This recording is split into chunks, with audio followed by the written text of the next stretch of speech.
Golden लंगूर। Golden लंगूर इसे सामान्यतः golden लंगूर के नाम से भी जाना जाता है।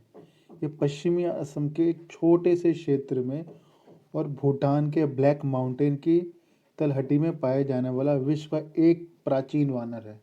ये कहाँ मिलता है? भारत के जो असम राज्य है उसके भी पश्चिमी भाग के एक छोटे से क्षेत्र और भूटान में एक माउंटेन है, ब्लैक माउंटेन की तलहटी में पाए जाने वाला एक प्राचीन वानर है।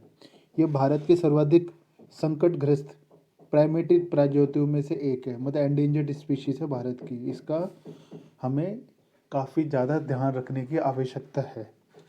गोल्डन लंगूर भारत भूटान की सीमा पर विस्तृत अर्ध सदाबहार और मिश्रित पर्णपाती वनों में पाए जाने वाला एक स्थानिक जीव है। स्थानिक जीव मतलब ये उसी क्षेत्र में पाया जाता है बेसिकली। इसको कहीं और ढूंढने की कोशिश करोगे तो बहुत मुश्किल है मिलना। इसका बेसिकली ये वहीं पर रहता है, भारत और भूटान की सीमा पर।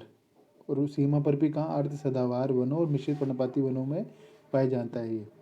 असम में 3 नदियों, दक्षिण में ब्रह्मपुत्र, पूर्व में मानस और पश्चिम में संकोश नदी से घिरे हुए क्षेत्र में, मतलब 3 नदियों के, एक तो ब्रह्मपुत्र, दूसरा मानस और तीसरा संकोश नदी के घिरे हुए क्षेत्र में गोल्डन लंगूर पाया जाता है।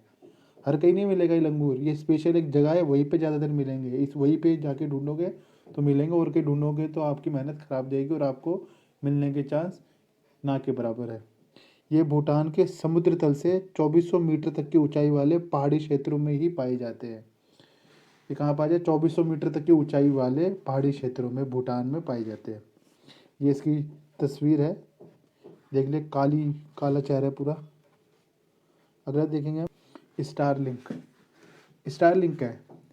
स्टारलिंक एक सैटेलाइट इंटरनेट का समूह है।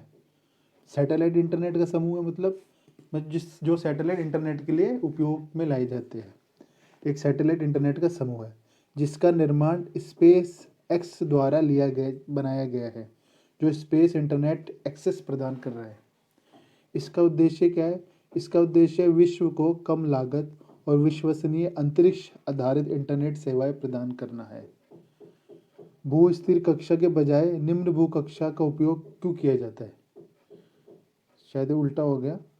भू स्थिर कक्षा के बजाय निम्न भू कक्षा का उपयोग क्यों किया जाता है? सवाल होगा, निम्न भू कक्षा की बजाय भू स्थिर कक्षा का उपयोग क्यों किया जाता है? अब क्यों किया जाता है उसका इस्तेमाल मैं बताता हूँ। भू स्थिर कक्षा पृथ्वी की सतह से 35,786 किलोमीटर की ऊंचाई पर स्थित है और जो सीधे भूमध्य रेखा के ऊपर है। जो हमारी भूमध्य रेखा है उसके बिल्कुल सीध में जाकर ये है, और इतनी कितनी हाइट पे? 35,786। हम इसको 36,000 किलोमीटर कह सकते हैं। इस कक्षा में उपग्रह लगभग 11,000 किलोमीटर प्रति घंटे की गति से गति करता है और पृथ्वी की एक परिक्रमा को उसी समय पूरा करता है जब पृथ्वी अपनी धुरी पर एक बार घूर्णन करती है। धरातल से ये उपग्रह स्थिर दिखाई देते हैं, मतलब हम देखेंगे ना यहाँ से धरती से तो ये हमें उपग्रह बिल्कुल स्थिर दिखाई देगा, जैसे इसमें कोई मूवमेंट ही ना हो। मूवमेंट क्यों नहीं है? मूवमेंट तो इसके अंदर है, लेकिन हमारे कक्षा के साथ साथ ये भी घूम रहा है तो हमें पता ही नहीं चल रहा है कि ये घूम भी रहा है कि नहीं घूम रहा। इसका उपयोग लाभ क्या है? इस तरह से ये करिए हमारे भूस्थिर कक्षा में रहता है तो भूस्थिर कक्षा से उपग्रह पृथ्वी के बहुत बड़े हिस्से को कवर कर सकता है, लगभग 1/3 हिस्से को, और 3 से 4 उपग्रह संपूर्ण पृथ्वी को कवर करने के लिए पर्याप्त होते हैं।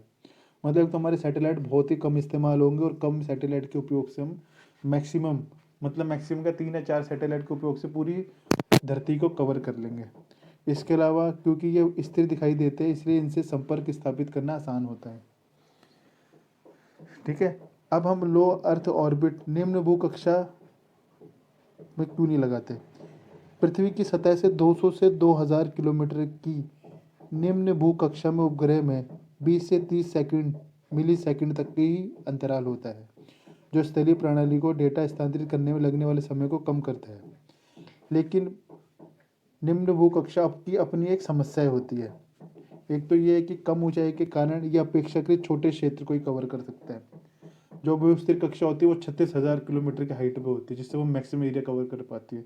लेकिन ये जो हमारा दूसरा वाला भू कक्षा है, निम्न भू कक्षा में इसकी हाइट है कम।